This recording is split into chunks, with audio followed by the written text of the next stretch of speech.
Comic Addicts, it's Joe with Black Box Silver and Bronze, and I have a comic haul to share with you and a sad, sad story. Let's check them out.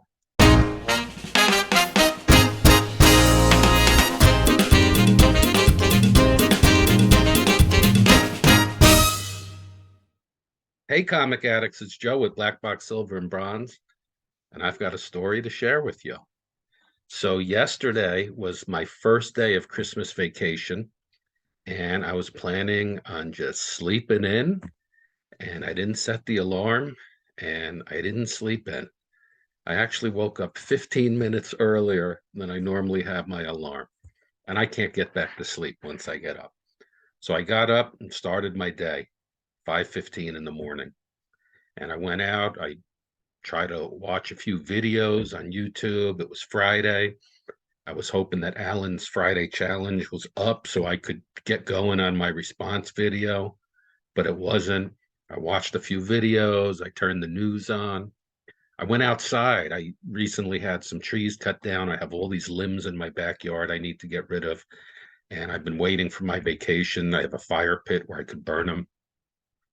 I tried burning the twigs, and I couldn't do it because we had rain for about a week. It was soaking wet. Even with lighter fluid, I couldn't get it going. So I came back in and I checked, was Alan's video up yet? And it was not. And I was getting bored. So I decided, let me search up. I live in Chattanooga. Atlanta's not that far. I haven't been there yet. Got to be some comic stores down there. So I searched up some comic stores and I hopped in the car and I head down to Atlanta. And I'm going to this place. The ultimate goal is to get to Oxford Comics and Games in a section of Atlanta called Buckhead. And I'm hitting some other stores along the way. So the first store I go to is one that I had passed before in Dalton, Georgia, but it was closed. It was called the Fantasy Factory. So I went in there and I got a few books. And they had lots of books to dig in. The guy in the shop was super nice, super friendly. They had some wall books, but I'd say like a third to maybe a little more than a third of the wall books were all sun faded. So I didn't get any off the wall. But in digging, I found this one, Mysteries of Unexplored Worlds, number 13. And this is from June of 1959. And if you watched my Jack Kirby covers recently, I showed Race for the Moon, number 2. Check it out. It's the same image there. Race to the Moon, number 2, was from September of 1958. And it was a Harvey comic. And this is June of 1959. It's a Charlton comic. This is not Jack Kirby. The other one was credited as Jack Kirby. So what's going on with that image? Same thing. The other comics I found, I was super excited to find, was Battle of the Planets. So I used to come home when I was a kid and watch this TV show called Battle of the Planets. G-Force. 5 incredible young people with superpowers. And then recently I found out that the Top Cow Image had a 12-issue run, and they all had these beautiful Alex Ross covers, and I was able to complete my run at this store. So they had issue number 8, 9, 10, and 11. So that completed my run with all the Alex Ross covers. Another one I found is Dennis the Menace number 16, a Pines comic. And what's cool about this one is it's a train cover. It's the interior of a train. And it reminds me of that scene from Some Like It Hot. Great movie with Marilyn Monroe, Tony Curtis, and Jack Lemmon. And they were riding on a train in a sleeper car like this.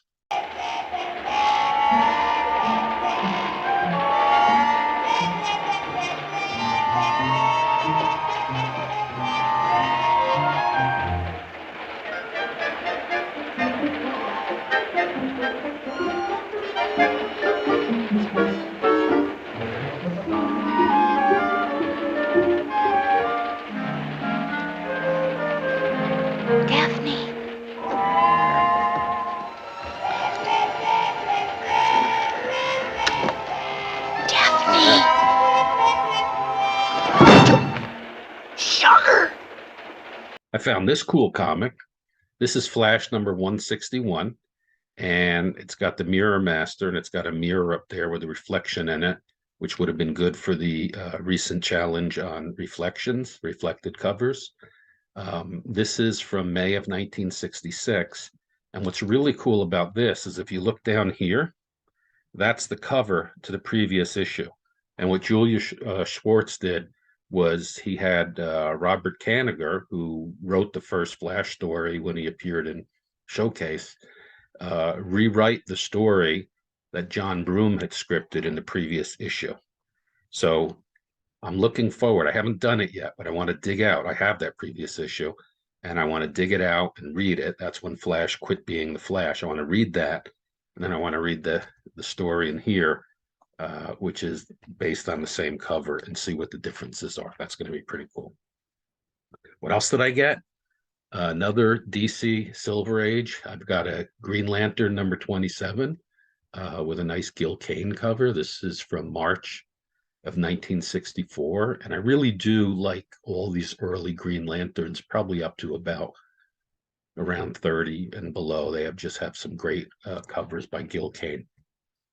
And lastly, the biggest comic I got, which I was really psyched to get, was Rip Hunter Time Master number 2. I recently picked up issue number 1 from a seller in Hawaii who mailed it to me.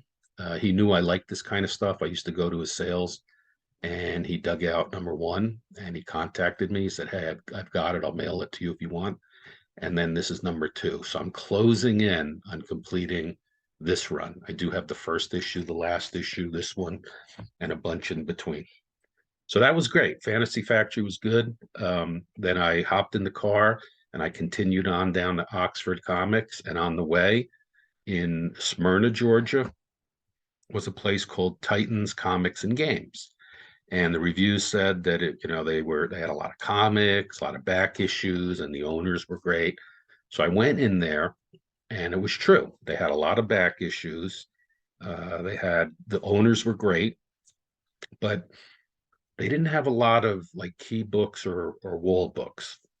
And while I was in there, this one guy, I was digging, and this one guy went up to the counter, and he told the owner, he said, hey, I have a lot of like number 1 issues from Marvel Bronze Age comics, like the first Silver Surfer number 1. And the owner was like, yeah, we can't really afford those kind of books. So I was like, oh, I'm not going to find really cool things here. But what I did find was a modern comic that I'm reading called Night of the Ghoul. And so this is issue number 3. And it's a really entertaining story. This guy finds some old footage of a movie called Night of the Ghoul, and he's seeking out the director to find out why it was never completed. And it turns out because there were some demonic forces at play, and it's a really good story, and the art's good. So I've read issues 1 and 2, and this was on the new comics area, and so I grabbed that one. And they were really nice folks. They have a military discount, a teacher discount, fireman and policeman discount, really down to earth folks there. So I get back in the car, and I go down to Oxford Comics and Games, and this is where the sad story begins. So I get there, and I go in, and it's more than a comic store. They have figures, they have what's it called, manga, t-shirt, like all kinds of pop culture stuff. 2 young girls sitting behind the cash register, and they're the only ones in there. And nice, they greeted me, but I'm walking by, they have a case with the more expensive comics in there, and I see a couple of things I'm interested in, but I'm the only one in there. I go check out the rest of the shop, dig through some back issues, look at the new books, just get a lay of the land. And I didn't find anything. So I came back up, and I looked in the counter, and there were a couple of books in there, and one of them was a big book. And so I asked the girl if she could come over and show them to me. And I could tell that they were not comic book people. They didn't know what was going on. So she says, yeah, what do you want? So um, they had a Batman number 84. And this is a comic with the Catwoman on the cover, and it's an early issue, and it was 199. So I took it out. I just looked at it in the bag and everything, and then I searched it up, and I saw that like a poor copy had sold for $215. There was a 1.8 going for $500 on my comic shop. So like, this is a good deal. So I asked her, can I take it out of the bag and just make sure nothing's missing? Because I'm thinking for that low price, there's probably something wrong with it. So she says, yeah. So it's one of those bags that has the self sticky on the back, right? But the self sticky's on the flap, not the back. So she takes it out, folds it over so the tape doesn't touch it, and gives it to me. We lay it on the counter, and I'm turning through it page by page. It's in beautiful condition. The colors are vibrant. It's probably like off-white, maybe tendon cream, but more off-white. The pages were supple. I didn't see any tears or anything. And I'm going page by page and I'm counting them. Nothing's cut out. And I'm getting really excited because it's like everything's there. Everything's there. This is a great deal. So I get to the last page. It's there. There's nothing missing. The centerfold's there. There's no cutouts. There's no tears. Presents very well. It's like a 3035 maybe. And for 199, I tell her, yeah, look, I want to take this one. And so I hand it back to her, and she's gently putting it in the bag. And then all of a sudden, she just freezes. And she stands there like a deer in a headlight. And she's not saying anything. She just like that, silent. And she got the tape stuck on the comic. She literally stand there for about like 40 seconds, not talking to me, just standing there like paralyzed, like. And finally she says, excuse me, and she just leaves. She doesn't even tell me what's going on. She takes the comic, she goes through some door, and the other girl's sitting at the counter, and I'm like, what's going on? Are there some people, like comic people back there she's going to talk to about this? And she says she probably went upstairs to call the owner because he's not here today. So I'm waiting. I'm waiting like 5 minutes, 6 minutes. And the other girl's trying to make small talk with me, but then we run out of things to talk about. And she's like, do you want me to go see what's going on? I said, no, I'll just wait. I mean, I have nothing to do. I'll just wait. About another minute passes and she comes down, and there was a tape pull completely across like a horizontal line. And she says, I damaged this. We can't sell it to you. Dunk. My heart, I was like, oh my God, I had this great opportunity to get this great comic book in my personal collection for a great price. Wasn't able to get it. So what I did get, I got two other comics that I had been looking for. And I was trying to make a package deal on all this stuff. They do absolutely no discounts there. They won't discount, bulk purchases. They won't discount military, nothing. So I said, well, how about for the inconvenience of what just happened? Can you give me a couple of bucks off this? No, the prices are what they are. So what did I get? I got two copies of Batman number 638. This is the issue where Nightwing is revealed to be the Red Hood. And so this is the direct edition main cover. And I was able to get the direct edition second printing. So the first one is Nightwing's reflected in the helmet while Batman's holding it. The second is Batman's reflected in the helmet while Nightwing's holding it. Some comics I've been looking for. Happy to have these, but boy, that other one slipped through my grasp. So that was it for the comic stores. I started heading home, and on the way down, I noticed that on the other side of the highway, there was bad traffic because there were fires on the side of I-75 in the trees, and there were like 5 or 6 fire trucks there trying to put the fires out. So the way home, Google took me off the 75, tried to route me around that, but it added it added about 35, 40 minutes to my trip. And I didn't have stops planned. It was like the straight shot. So I was going. I got into Tennessee and starting to get tired. I was going to have to stop to like take a bathroom break, get something to drink. And I saw the sign for the Chattanooga Mercantile, which I've been to before. It's like a big antique mall. There's like, I don't know, 75 or 100 different antique booths in there. And I went one time before. They had moved to a new location. So I'll go there. So I went in there, and one of the first booths I found had comic books.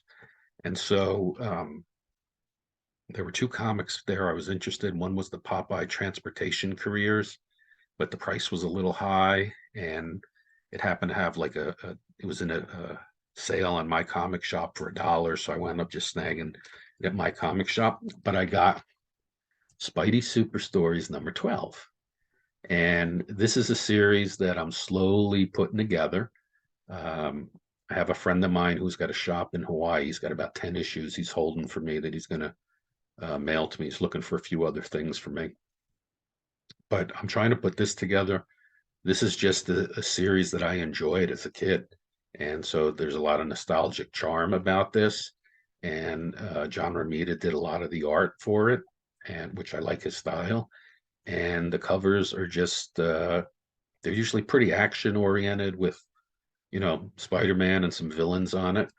And then the back covers, there's usually something on there. If you're looking for these, you should know that I think it starts with issue number 18.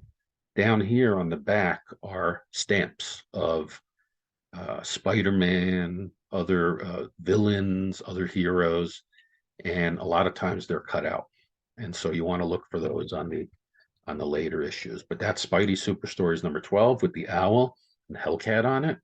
Although in here she's just called the Cat. So the other thing is this was in partnership with the Electric Company. We're gonna turn it on. We're gonna bring you the power.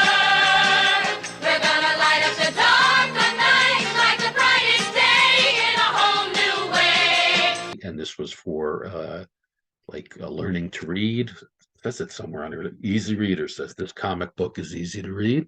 Anybody remember the Easy Reader? Here comes Easy Reader.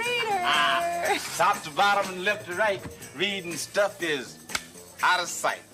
What's happening, Carmelita? And so, it was aimed at younger children. So they probably didn't use the word hell on that on purpose. That's my speculation. And then I got 2 other cool things, not comic books exactly, but I got VA pamphlet 26-4.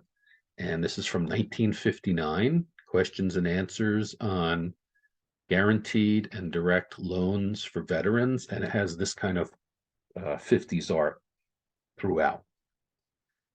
And lastly, I was able to get a very cool Christmas 45 RPM.